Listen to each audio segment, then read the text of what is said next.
누가복음 20장 9절에서 18절의 말씀은 포도원 농부의 비유의 말씀입니다. 이 포도원 농부의 비유의 말씀은 우리 예수님의 이 비유 속에서 구약의 역사 혹은 이스라엘의 역사, 하나님이 이스라엘을 선택하여 그들로 하나님이 함께하는 민족으로 제사장 나라로 거룩한 나라로 세우고자 했지만 결국 그들은 선지자들을 거부했고 더욱이 예수님을 거부했고, 그래서 예수님이 그 이스라엘을 폐하시고 이제 이스라엘이 아니라 국가적인 교회가 아니라 모든 민족을 포함하는 교회로 세우시는 그와 같은 예언의 말씀을 비유의 말씀으로 해주셨습니다. 그래서 우리가 이 본문을 통해서 지금 현재 하나님의 백성은 교회를 중심으로 일어나고 있음을 우리가 확인하게 되는데요. 제가 봉독하겠습니다.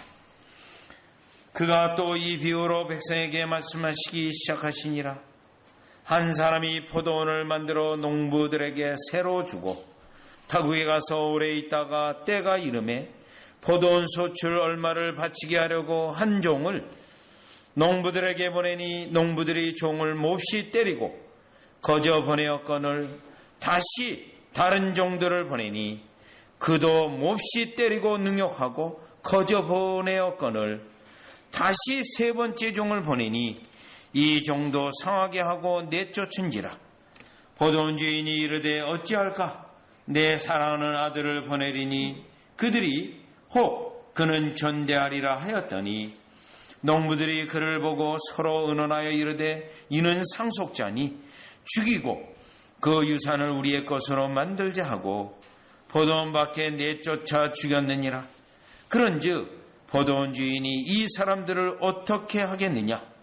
와서 그 농부들을 진멸하고 포도원을 다른 사람들에게 주리라 하시니 사람들이 듣고 이르되 그렇게 되지 말아지어다 하거늘 그들을 보시며 이르시되 그러면 기록된 바 건축자들의 버린 돌이 모퉁이의 머릿돌이 되었느니라 함이 어찌미냐? 무릇 이 돌 위에 떨어지는 자는 깨어지겠고 이 돌이 사람 위에 떨어지면 그를 가루로 만들어 흩어지리라 하시니라. 아멘. 자, 이 예언의 말씀은 이 비유로 말씀하셨는 건데 예수님이 지금 아직 십자가에 돌아가시기 전인 마지막 주간의 말씀에 성전을 청소하고 그들의 위선적인 또 의식적인 그들의 예배를 책망하셨습니다. 그리고요, 그들이 정작 예수 그리스도를 거부하는 그들의 불신앙을 책망하셨습니다. 그리고 나서 이 포도원 농부의 비유의 말씀을 통해서 이스라엘 백성이 하나님의 말씀을 얼마나 무시하고 이스라엘 역사 속에서 하나님이 보내신 선지자들을 죽였고 결국 여러분이 이 비유의 말씀을 보면서 아들을 보냈다. 이분은 분명히 그리스도라는 걸 깨닫게 되어지고 그리고 결국 아들을 죽일 것이다.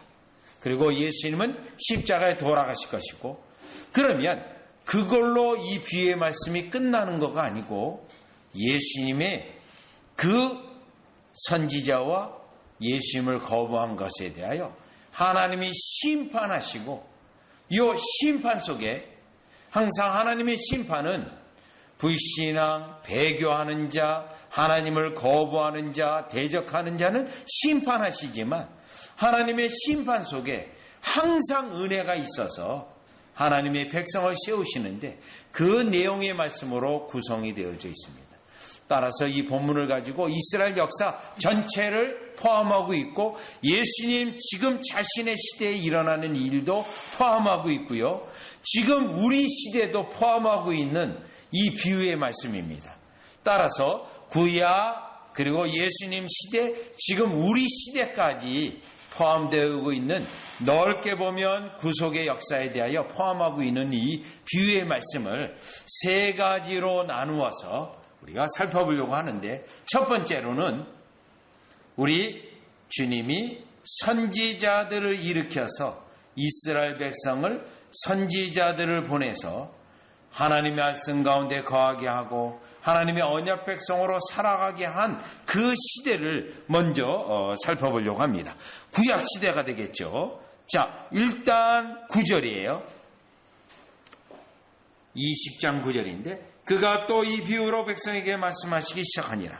한 사람이 포도원을 만들어 농부들에게 새로 주고 타국에 가서 오래 있다가, 여기에 이 포도원은 구약에서 이스라엘 백성을 상징하는 단어이면서 의미입니다. 포도원, 그러면 하나님이 12지파를 세웠고 그 12지파를 이스라엘로 세우고 그 이스라엘 백성에게 축복하시고 그 이스라엘 백성은 하나님의 언약 백성, 축복된 백성으로 하나님의 영광을 나타내도록 되어 있습니다. 그거를 우리 주님이 포도원을 세우고 그 포도원을 이스라엘 백성으로 여기고 그 포도원은 포도나무에 포도를 많이 생산해서 하나님을 영광을 나타내도록 하시는 은혜가 있어요.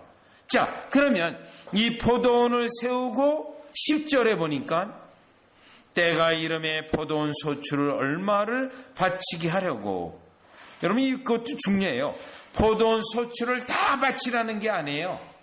얼마는 농부들이 갖고 얼마는 하나님께 바치라는 거예요. 이 포도원을 조성한. 그런데 이 포도원 소출을 안 바치려고 이들이 악한 행위를 하고 있는 구약의 이스라엘 백성을 이 내용이 포함하고 있습니다. 자, 그러면 이 내용을 우리가 구약 성경 직접으로 가서 이 의미가 무엇인가를 보려고 하면 이사야서 5장을 가면 이 포도원 농부비의 말씀을 잘 이해할 수 있어요. 이사야서 5장 1절과 2절이에요. 구약 성경에서는 이스라엘 백성을 포도원으로 말하고 있어요. 그래서 하나님이 은혜를 베푸셔서 이스라엘 백성에게 특별한 은혜를 주셔서요, 하나님의 포도원으로 선택된 백성으로 은혜를 주시는데, 어떻게 은혜를 주시고 그들로부터 포도원의 소출 얼마를 기대하는 하나님은 무엇을 기대하는 하나님인지 보도록 하겠습니다. 이사야서 5장 1절이에요. 나는 내가 사랑하는 자를 위하여 노래하되 내가 사랑하는 자의 포도원을 노래하리라.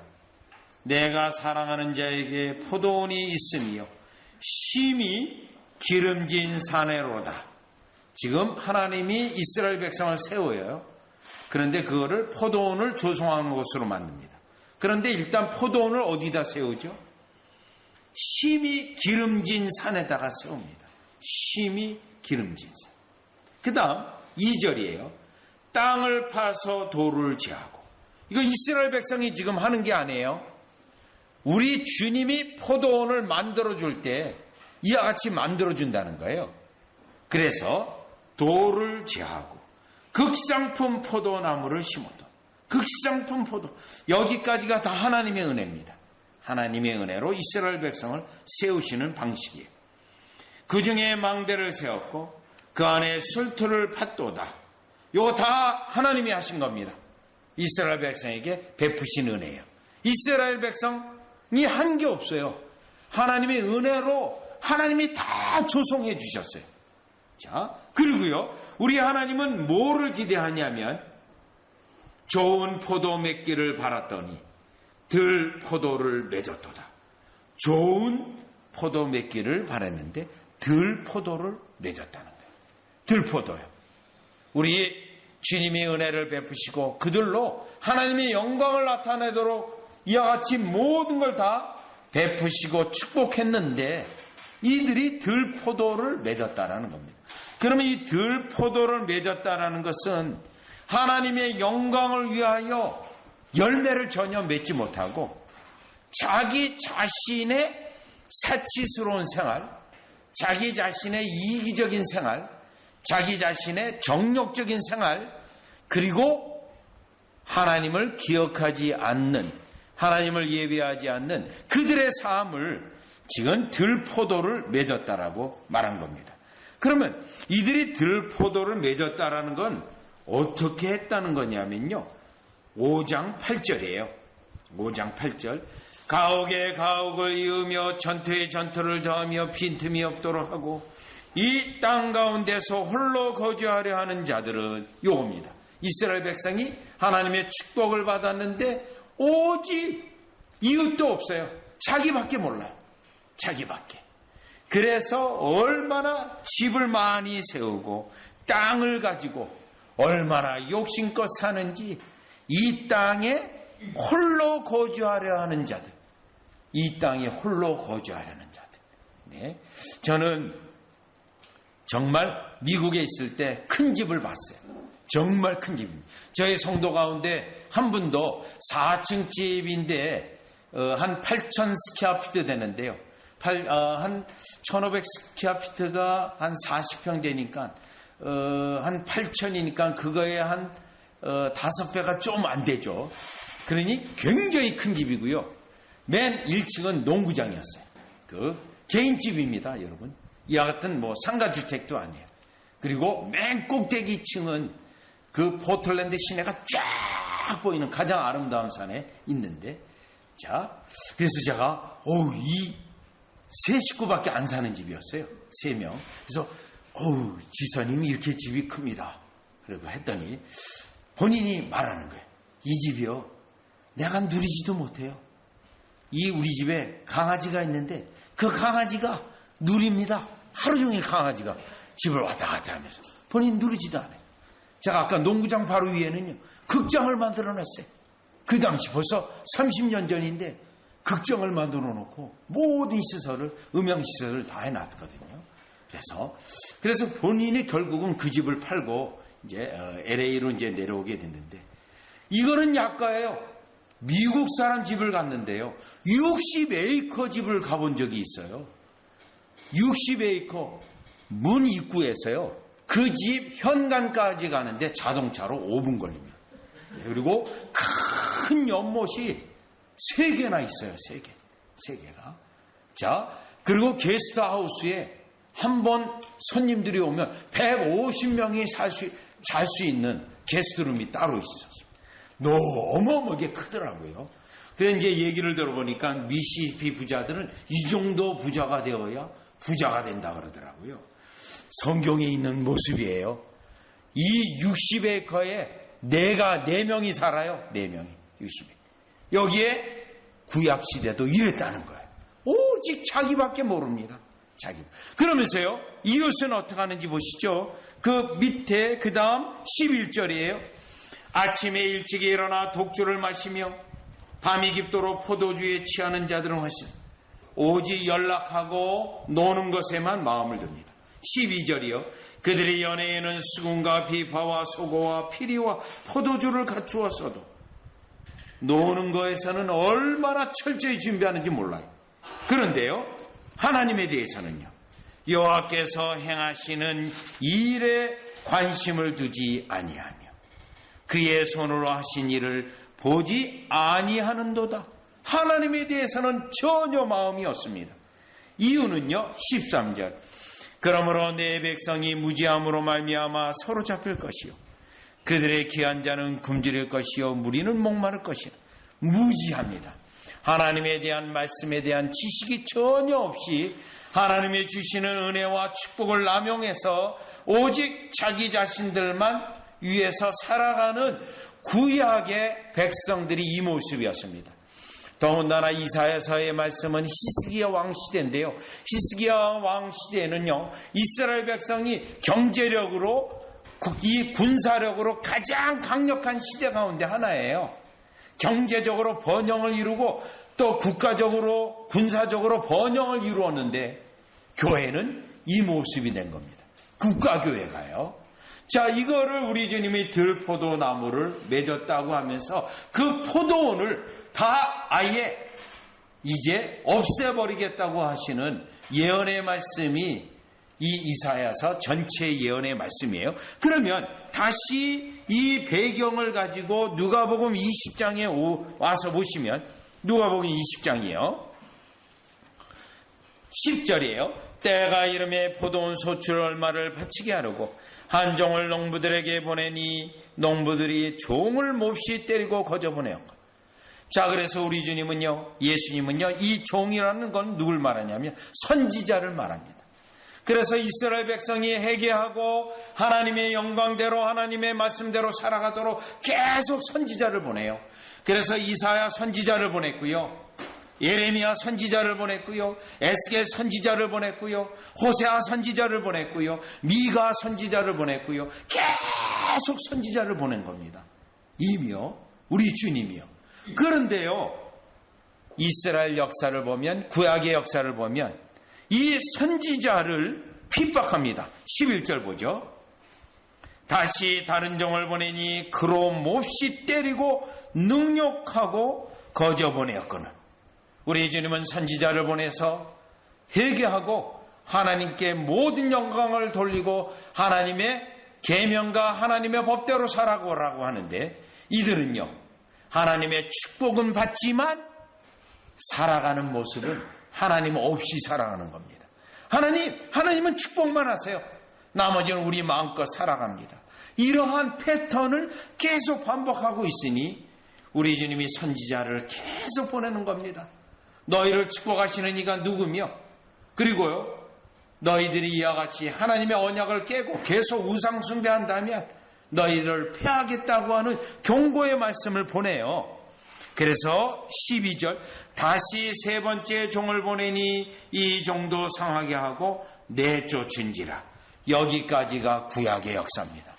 구약은 하나님이 이스라엘을 포도원처럼 세우고 그 포도원에 극상품 포도나무를 심었고요, 가장 기름진 산에 모든 돌을 제거하고 심었고요, 또요, 울타리도 만들어서 짐승들이 와서 포도나무를 해하지 못하게 했고요, 망대까지 세워서 도둑하는 자들이 포도원을 도둑질하지 못하도록 했고, 다만 이스라엘 백성은 좋은 극상품 포도나무를 심었기 때문에 포도나무를 맺기만 하면 되는데, 들 포도나무를 맺는 자기 자신의 정욕대로 살아가고 하나님을 무시하고 하나님의 선지자들을 죽이고 하는 이 일을 그들이 했다라고 하는 것을 지금 12절 세 번째 종까지 그들이 상하게 하고 내쫓은 것으로 통해서 말씀하셨다라는 것입니다.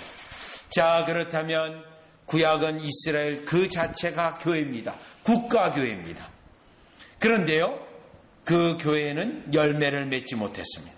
하나님이 그토록 은혜를 베푸시고 계명을 주시고 또 의식도 주시고 또 축복도 하셨지만 그들은 하나님의 말씀대로 살아가지 않았을 뿐만 아니라, 이 비유에서 예수님이 결정적으로 말씀하고 있는 것은 선지자들의 말을 듣지 않고 오히려 강팍한 심령으로 하나님의 말씀을 거부하고 하나님을 대적한 삶을 살았다는 것을 이 비유의 말씀에서 증거하고 있습니다.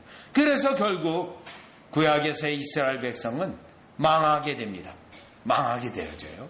그래서 바벨론 포로로 끌려가고요, 또요, 이미 헬라 정권에 의해서 무너지고요, 또요, 로마 정권에 의해서 무너지고 식민지 상황에서 결국 예수님의 시대를 맞이하게 된 겁니다. 따라서 우리가 이 비유의 말씀에 첫째로 깨달을 수 있는 것은 하나님의 백성, 국가교회, 이스라엘 교회 가장 중요한 것은 그 백성이 하나님의 말씀을 듣고 선지자가 보낸 말씀을 듣고 그 말씀에 의하여 회개하고 말씀대로 살아가야 되는데 그렇지 않았다라는 것입니다. 말씀을 거부했다라는 겁니다. 선지자를 이와 같이 핍박하고 죽이기를 했다라는 겁니다. 그러면 구약의 교회와 이스라엘 지금 현재 신약의 교회와 대조하여 볼 때 우리 신약의 교회도 사실은 마찬가지예요. 하나님의 말씀을 듣고 하나님의 말씀을 행하는 것에는 동일한 그러한 입장에 있습니다. 그래서 지금 우리는 신약의 교회에 있는 우리는 하나님의 말씀을 듣고 또 복음사역자의 가르치는 그 말씀 가운데 있고 결국은 하나님께 찬양하고 예배하는 하나님의 축복에 대하여 여러분 지금도 하나님이 여러분을 축복하시는데 그 축복에 대한 우리의 응답은요. 하나님의 말씀대로 살아가는 게 우리의 응답이에요. 여러분에게 우리 하나님이 큰 거, 어마한 걸 바치는 거 그것을 우리 주님이 요구하는 게 아니에요. 말씀대로 살아가는. 왜요? 출애굽기 19장에 보시면 이스라엘 백성을 애굽에서 건져내시고 너희는 제사장 나라 거룩한 백성이 되라. 이거 외에는 없는 거예요. 뭘 바치라가 아니에요.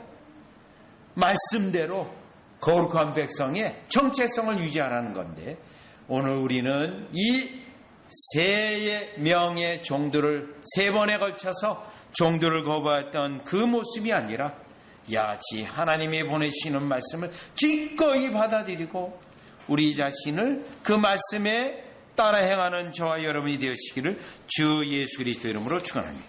자, 그러면 이제 두 번째 말씀은요. 자, 지금 종들을 세 번째 보냈는데 결국 받아들이지 않았어요. 그러니 14절이요.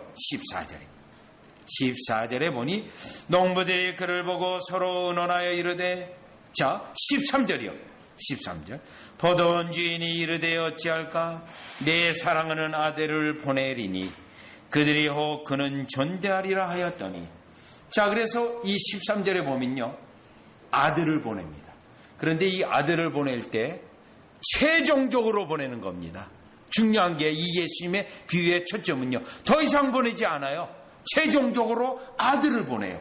아들을. 누구죠? 그리스도입니다. 그리스도예요. 그리스도를 보냈어요.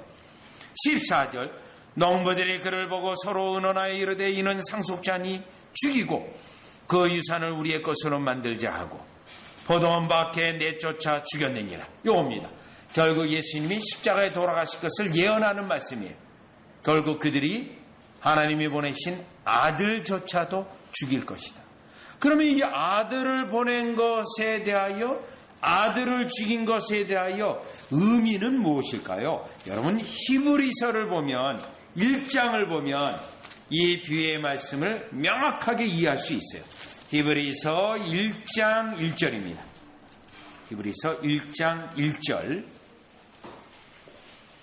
지금 이 비유를 연결할 수 있어요. 이스라엘 역사와 지금 오늘날의 역사까지 연결되는데요. 보시죠. 1장 1절 옛적의 선지자들을 통하여 여러 부분과 여러 모양으로 우리 조상들에게 말씀하신 하나님. 여기 아까 구약시대예요. 선지자들을 보냈어요. 예수님의 비유의 말씀은 세 번째, 첫 번째, 두 번째, 세 번째 종들을 보내신 거가 요 1장 1절에 해당되어져요. 그런데 1장 2절이요. 이 모든 날 마지막에 최종적이에요. 아들을 통하여 우리에게 말씀하셨어요. 이 아들이 최종적으로 하나님이 보내신 자라는 겁니다.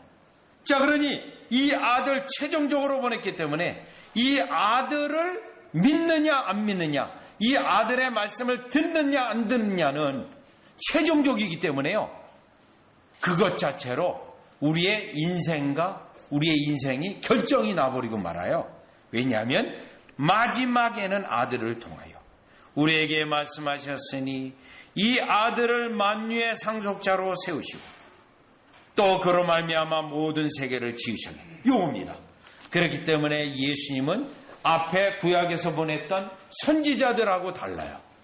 그리고 하나님이 마지막으로 보냈기 때문에 이 아들의 말을 듣지 않으면 이제 영원한 심판에 이를 수밖에 없는 상황이에요.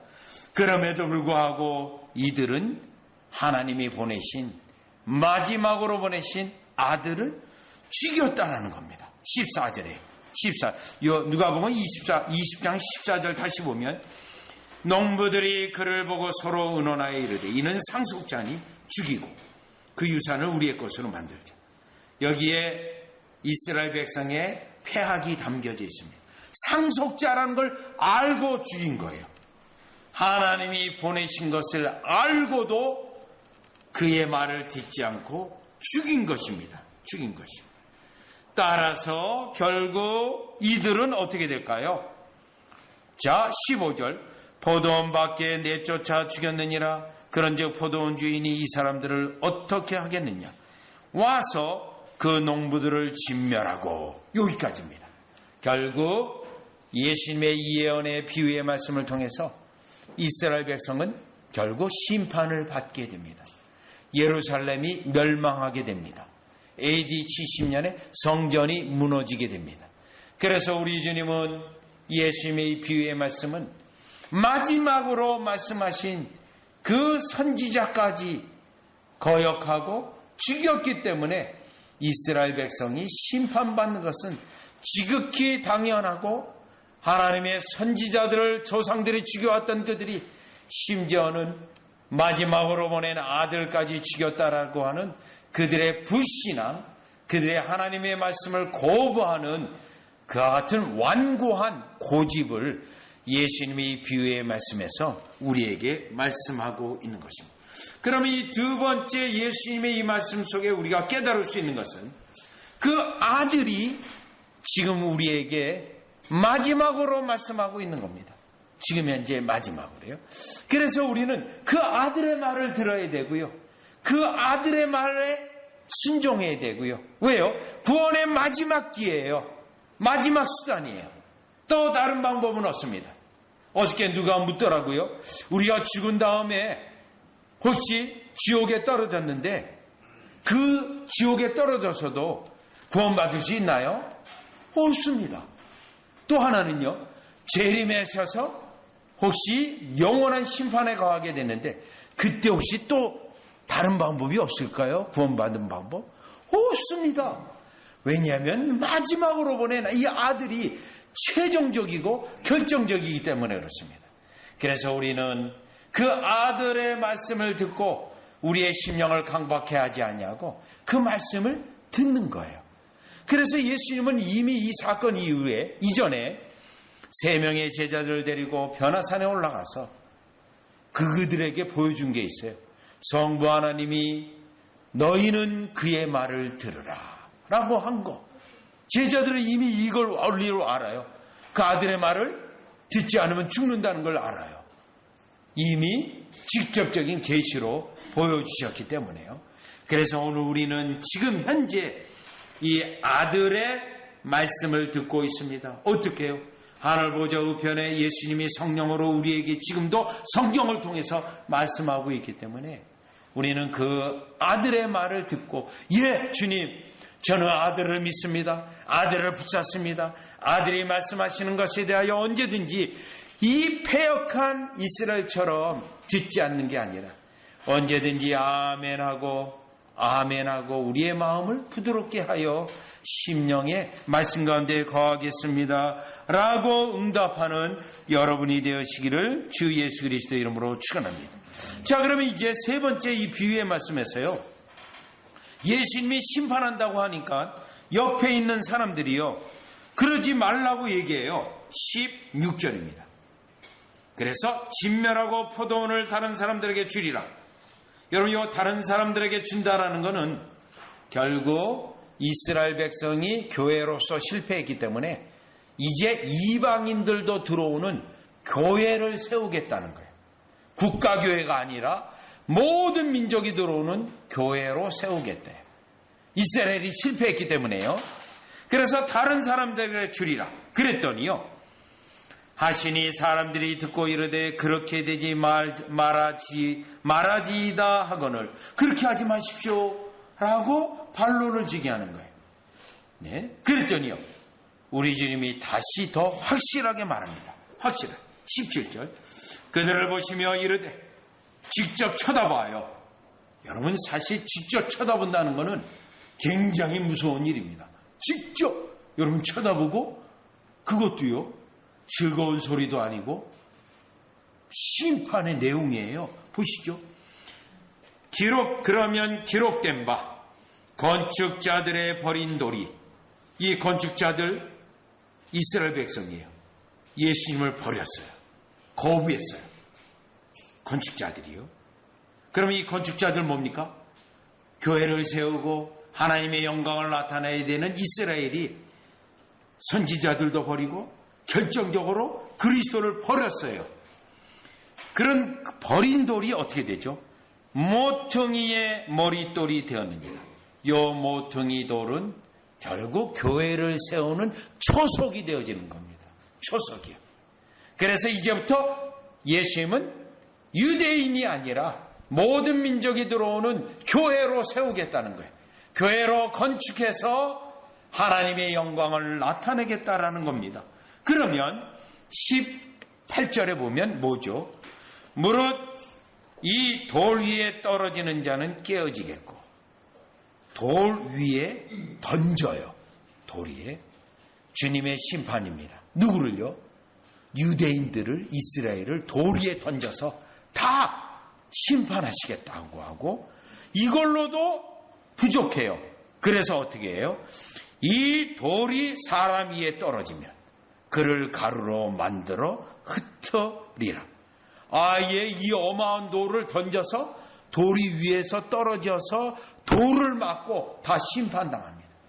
실제로 이 일은 예루살렘이 멸망하게 되었고요.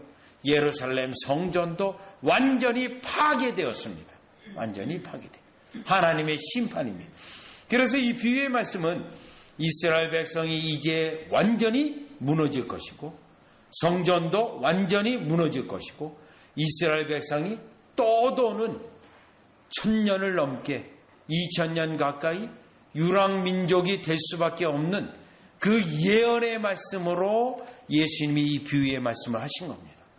결국 하나님의 말씀을 거부하고 하나님의 은혜를 베풀었지만 그 은혜를 하나님의 말씀을 순종하고 따라가는 것 쓰지 않고 이기적이고 개인적 욕망을 위해서, 정력을 위해서 하나님을 버리고 하나님을 무시하고 하나님에 대하여 마음을 두지 않는 그들에게는 결국 하나님이 은혜에 베푼 것에 대하여 응답하지 않았기 때문에 들포도나무를 열매를 맺었기 때문에 이와 같이 철저히 심판하신다는 거예요. 그런데요, 하나님의 심판 속에는 항상 은혜가 있어요. 심판받는 자는 심판받지만 그 속에 은혜 받을 자는 반드시 또 은혜 받게 돼 있어요. 그래서 17절에 있는 것처럼 모퉁이의 머릿돌이 되어져서 그 위에 집을 짓게 됩니다. 그 위에 집을 져요. 교회가 세워지고 그 교회로 통하여 저와 여러분이 하나님으로부터 은혜를 받는 거예요. 여기에 나타난 이 원리는 구약성경 전체, 신약성경 전체에 흐르고 있어요. 하나님이 노아의 홍수로 심판하실 때 다 죽었습니까? 아닙니다. 거의 다 죽었지만 8식구는 생명을 보존해요. 바벨탑에 심판을 하십니다. 그런데 그때 은혜 받는 사람은 누굽니까? 아브라함이에요. 그들을 심판하지만 아브라함을 불러서 거기에 새로운 하나님의 축복의 역사가 있어요. 스가랴서 13장에 보시면 3분지 2는 멸하고 3분지 2, 1 남은 자는 하나님이 연단하여 자신의 용도에 맞게 쓰는 백성이 일어나게 됩니다. 하나님의 심판 속에 심판으로만 끝나는 게 아니고 그 속에 은혜를 받는 하나님의 백성이 있는데, 지금 17절에 모퉁이의 머릿돌이 되어지는데 우리는 예수 그리스도를, 그 돌이 너무 귀해요. 이스라엘은 버렸지만 우리는 너무 귀해서 그 돌 위에 믿음으로 세워지고 여러분의 신앙의 집을 짓고, 여러분의 이와 같이 신앙의 집을 지을 뿐만 아니라 우리 주님이 그 집을 짓는데 포도원의 모든 것들을 제공하시고 포도원을 축복하셨던 것처럼 하나님의 말씀에 따라가는 언약 백성의 축복하심이, 하나님의 축복하심에 대한 응답이 하나님께 말씀 가운데 말씀을 듣고 그 말씀대로 행하고자 하는 여러분이 되어져서 여러분은 이 땅에 모퉁이 돌 위에 세워진 집, 그리하여 영원한 나라에 들어갈 뿐만 아니라 이 땅에서도 그 집 위에 포도원의 모든 걸 공급하시고 채우듯이 그 축복하시는 은혜가 여러분에게 넘치시기를 바랍니다.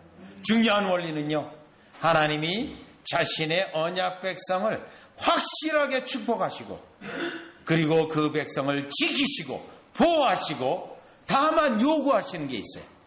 좋은 포도나무 열매 맺기 원하는 거예요. 그 좋은 포도나무 열매는요, 말씀 가운데 있으면 성령의 역사로 저절로 맺어지는 거예요. 여러분이 어떤 특별한 행위를 해서 되는 게 아니라 말씀 가운데 성령님을 의지하고 그리스도를 의지하면 여러분도 모르는 사이에 열매를 맺어서 그 열매로 하나님을 영광스럽게 할 줄 믿습니다. 그래야 오늘 본문의 우리에게 핵심의 내용은 모퉁이의 머릿돌이 되신 그리스도, 그리스도를 사랑하고 그리스도 위에 그 반석 위에 여러분의 신앙의 집을 짓는 여러분 되어지시기를 주 예수 그리스도의 이름으로 축원합니다. 기도드리겠습니다. 하나님 아버지, 은혜를 감사를 드립니다. 구약의 이스라엘 백성은 하나님의 말씀을 무시하고 선지자들을 무시해서 배척해서 결국은 망했습니다. 그래서 우리 주님은 다시금 아들을 보냈지만 여전히 아들을 무시하고 거부하고 죽임으로 결국 이스라엘은 망했습니다.